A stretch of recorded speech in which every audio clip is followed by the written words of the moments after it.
Hello everyone, it's Waning Moonlight, and today we're going to be playing some Dark Souls 2, seeing if I could beat the game with weapons only in my left hand. Now, this may not sound like a challenge to some of you, just weapon in the right hand, weapon in the left hand, what does it matter?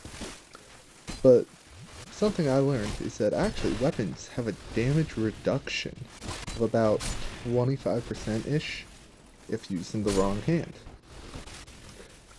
So, not only is this going to be on New Game +6, so just about the hardest difficulty you can have in the game, it's also going to be, well, less damage.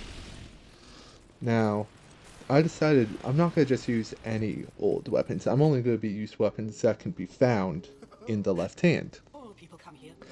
So, people like the Fume Knight, Artorias, the Burnt Ivory King, these are all people who are left-handed, hold their swords in the left hand. I will also be using, if they're power stancing, I'm also going to allow those left-handed swords. Just because, it's in the left hand, so it's a left-handed sword. Now, the rules for this run are that I can only use each weapon 4 times.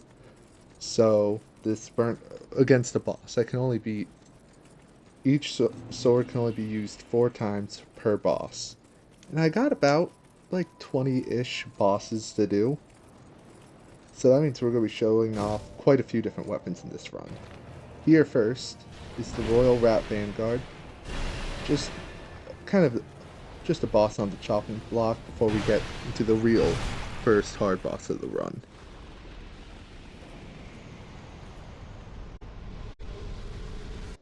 Alright, and here we're already at the first of the 4 main bosses of Dark Souls 2. Because I'm, in a new game cycle, I can kind of go anywhere I want, and this game's open world like Elden Ring. So, I decided to go for the Rotten first. He's, kind of the easier one of the 4 main bosses. Like, honestly, he's just way too easy.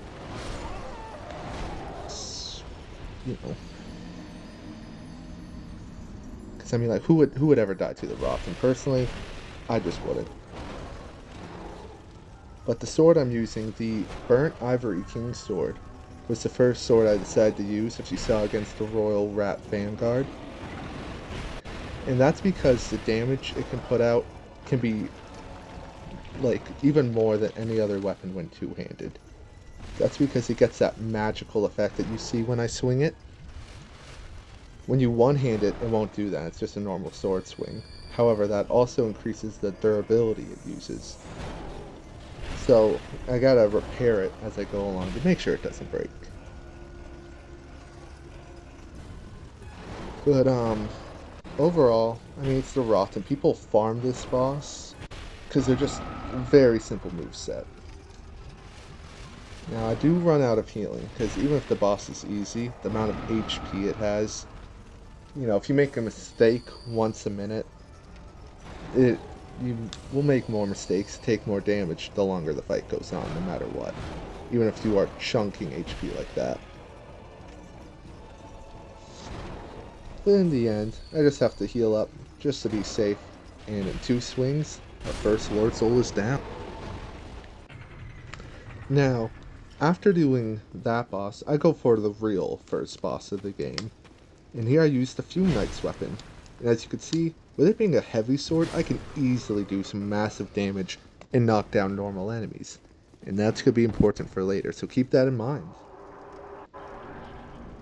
As I enter the fog wall, here's our first giant challenge of the last giant.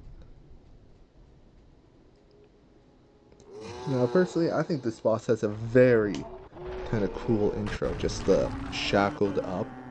And I think for a first boss, it's a little bit intimidating, especially if you don't know what to expect from it.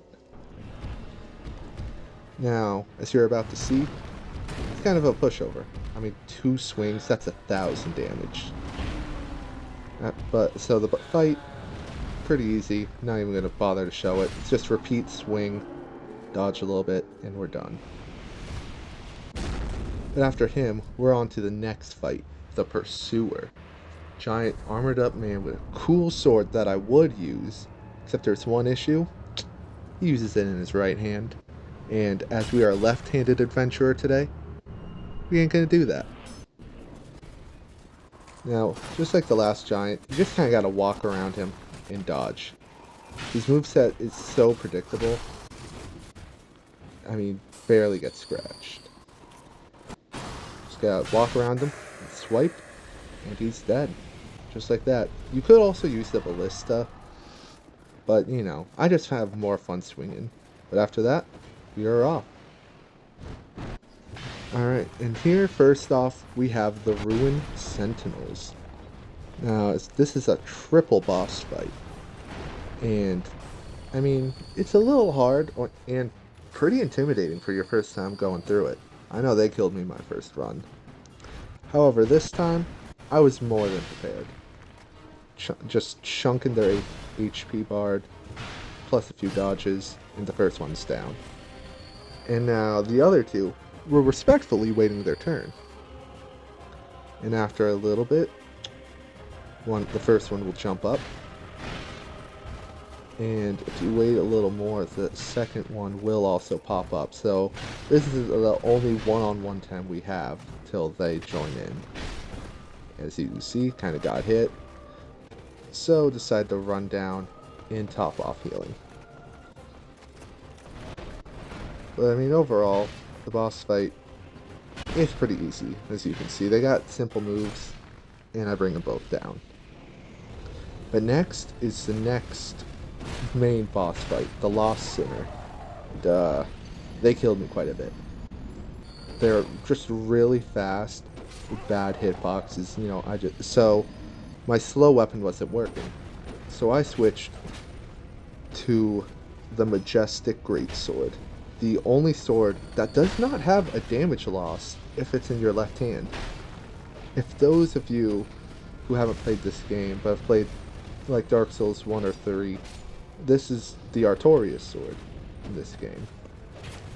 Artorias, the only left-handed warrior, gives us enough damage to finish the fight off. Alright, and up next we have the Skeleton Lords. Now this skeletal enemy is quite interesting because you look at it and you see, oh, it's just 3 dudes. This won't be too hard to deal with at all. You know, and you think it's weird, Skeleton Lords, there ain't any skeletons. That's because when you kill them, that's when they all come out. Now each Skeleton Lord, when you kill them, they have a certain enemies that they bring up and resurrect. The left one, as you can see, has some armored skeletons. The middle one, I believe, does the wheeled skeletons. The skeletons in a wheel that kind of roll around, as you would guess by the name. And then the other one just has regular ones. It's best to kill the lords, like, kill a lord, then kill their minions, one at a time. Because if you kill all of the lords, then you're just going to have like 20 skeletons at once. So this just makes it easier. And after the skeleton lords, we're going to take a little break. And we're going to be going to get the next weapon for the run. Because there's one I've never actually grabbed before. But when I was researching this run, I learned of it. So I have to go talk to this. If you can see, there's a little red helmet head. And I have to go talk to him a bunch, kind of start his quest, where we gotta run down, and over here, we gotta unpetrify this statue. And we kind of gotta kill him, because, you know, for some reason he's upset that we freed him. Kind of rude. And there I go, forgetting how to two-hand again. But then we find the head's body, the body of Vangarl. And as you can see, he is power stancing. He has 2 weapons, and we're going to be taking them. Well, one of them, because, you know, we only use lefties around here. And I've never actually been to this area, so it's almost a little exciting to go over here, just to explore around a little bit. But after I beat him, we get his armor set, and I just pick up that item, and I mean, that's all there was to it. Few trees. But I forgot to record one video, but I used the sword to try it there. As you can see, it's only upgraded +1, which isn't great for New Game 6. But I mean, almost 300 damage a swing ain't bad. And I take down Mytha, the Baneful Queen.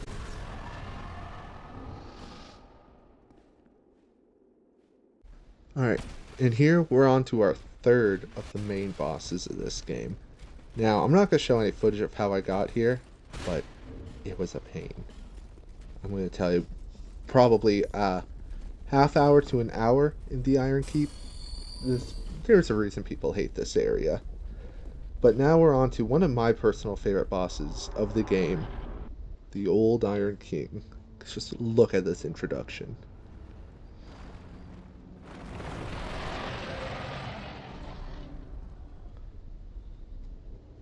Now, a lot of people hate his arena because it's kind of like a small platform with a hole in the bottom of it. But I mean, personally, I've never been hit into it, so it's not too big of a deal to me. So that's why I like it.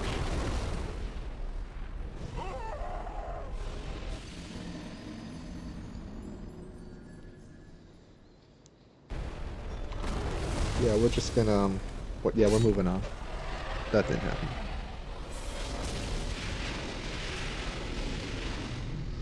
But next, we're gonna try this one weapon, and this one, I've kind of been worried about trying it. The Puzzling Straight Sword is used by an NPC invader, Fencer Sharon. Now, I was nervous because it's not upgraded. So I thought, you know, if I gotta just use a weapon max of 4 times and at least use this weapon, I might as well try it out against an easy boss.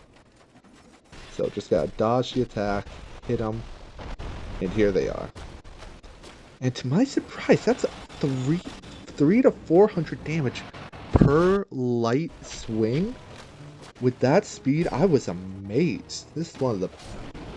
That weapon is the one that shocked me the most for this entire run, for that damage output.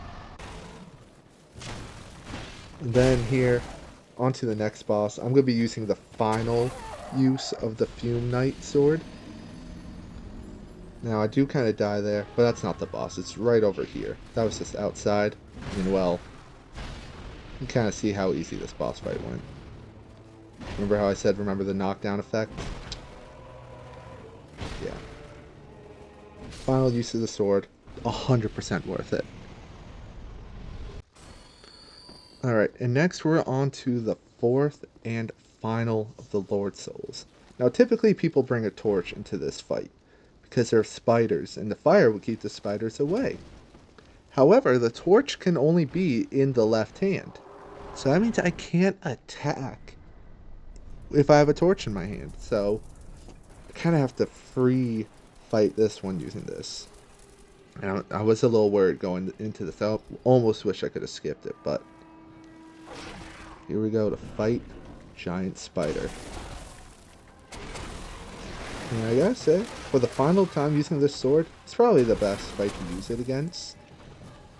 I mean, pretty solid damage and the wide sweep so I can take on most of its spiders at once. It's pretty solid. But yeah, you just gotta hit it in the face, run back and forth. It does a lot of damage, but nothing I was ever too worried about. Pretty used to fighting this boss after all. So when it goes to its giant beam attack, it's basically free damage on the other head, if you can hit it, which I did not. Goes for there, and I just take the time to just spam some life gems, get some free health. So I walk in, do a few more swings, and honestly at this point, there's a reason a lot of this footage isn't shown. It's just the same thing over and over, you know. Baiting attack, run in and sweep to do 2 damage to finish the boss. I barely didn't kill it, but then I die. But the boss, it counted, so I just keep moving on to our next fight. Now at this point, I'm going to remind you guys, you should definitely like and subscribe if you're enjoying the video so far. And let me know, are you left or right-handed? And here at the Dragon Riders, I didn't show it because I didn't fight them. But this boss fight, well, this one Dragon Rider, you actually fight early on in the game. And they don't increase his health, or damage, or defense. So as you can see, I'm kind of just shredding him with this sword. I am noticing a damage fall off. Because, I mean, these are early game bosses, but still only about 200 to 300 a swing. Once that first guy goes down, I mean, just poke that guy a few more times. And I honestly thought he was dead because he stood still, but I got him in the end.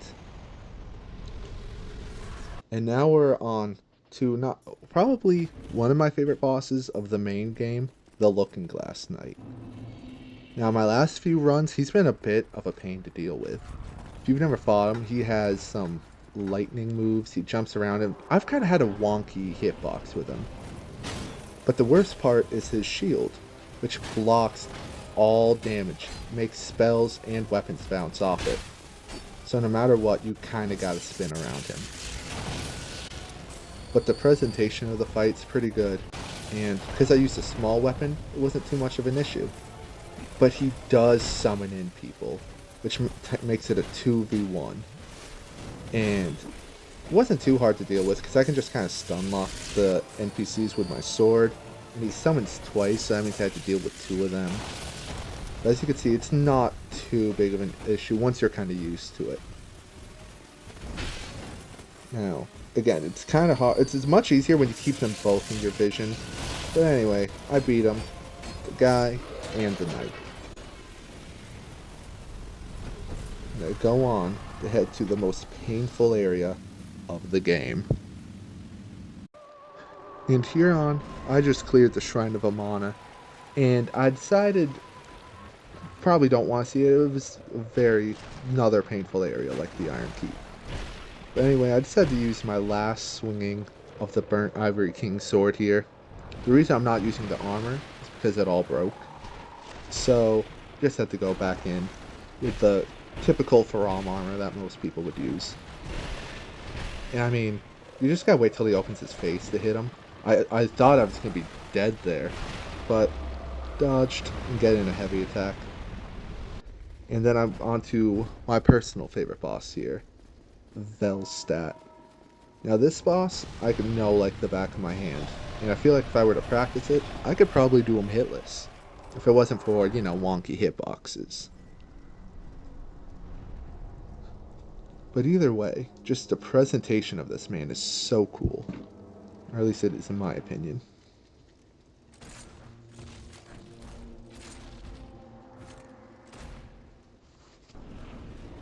Now, I'm also using, this is the last time I'm going to be using the puzzling straight sword. And as you can kind of see, I probably should have upgraded it, but I never found any more Twinkling Titanite. And the damage at the end, when he went to his second phase where he gets a defense boost, I was only doing like 140 a hit. So it just, the sword, good in the, if you probably upgrade it. Has S dex scaling, but in the end, I finish him off with 2 heavy attacks, and the man's done. And I go over here, and I collect this key, and this key is used to open the door to the final area. Or you can't fight the final boss just yet, but you can beat the Throne Watcher and Defender. Now, I decided to use summons for this fight because it is the only fight in the game that I absolutely suck at. I bring out the Majestic Greatsword, the only sword that doesn't have any damage penalty, solely because I wanted to make sure I could take these guys down. Now, because I'm bad at this fight, like I said, it's the only one I'm going to use summons for. So I decided to use a rule. If I can only use a weapon 4 times, then I can only summon 4 people. You know, kind of keep the 4 theme going. I don't know where I'll use the other 2, but I decided just to add it. But then I get one shot by that guy. That was the first attempt. Then I come back for my second attempt over here, where I get comboed. I come back for a third attempt. As you kind of see, I switch to the Ivory King sword. And yeah, things were not going well for me for this boss fight. Tried my best. And this is probably like maybe an hour later of attempts on them. But finally, I kind of knew what I was getting, kind of knew what I was doing, and I take out the first one. Now, if you're not quick enough, the other thrown person will revive the other one, so you gotta kill them both at basically around the same time. And now here's where I got worried, because I thought he was gonna get it, but I got it just in time. Now, I kind of skipped going to the Dragon Keep and the Dragon area just because it's an easy area. And here I am using the final left-handed weapon. Now, if you paid attention to the last fight, you would see that one of the bosses was left-handed. And here I am with the sword. Now, 400 damage seems pretty good. But that's when I first got it to +3. Then I used a Bright Bug, which increases my attack and defense, and I buffed it. So the weapon kind of sucks. But I decided to use it here, and also for the final boss, just because it seemed like the perfect time to use it. Really try it out. Now, most people fight the Throne Watcher and Defender, then Nishandra. So some people don't know, it actually has a different cutscene here.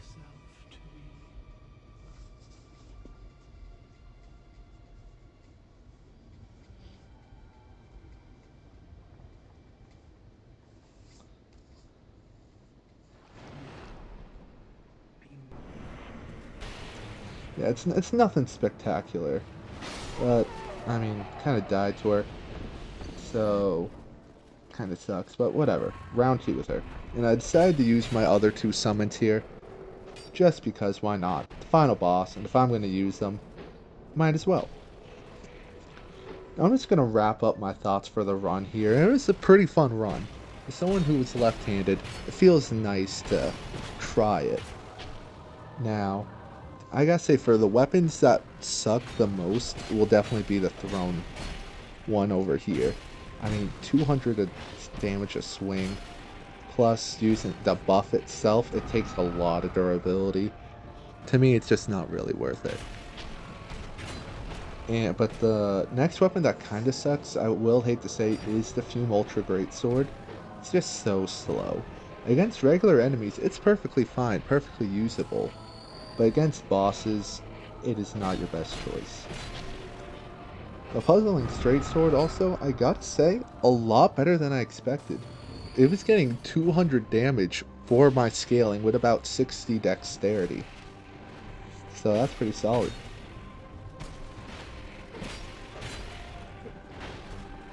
Now, I did debate doing the DLC, but I thought maybe I'll just do that for another video if this video gets enough likes or, you know, people watch it enough.